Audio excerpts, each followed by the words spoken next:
I'm really excited to use the new wall charger because I have all of these plugs to plug in. This is going to make it so much easier. And I don't know about you, but I feel like everyone is just using USB for their cords now.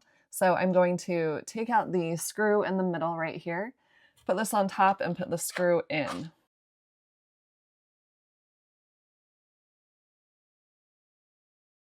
Now I can plug everything in, so even this larger plug, and also for my MacBook, I can plug that in the USB-C, which is awesome. I no longer need this adapter. I'm just going to use the USB. And I have just a regular plug, another USB, and one more USB.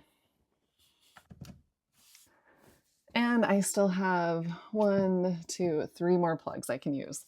This thing is awesome, would definitely recommend.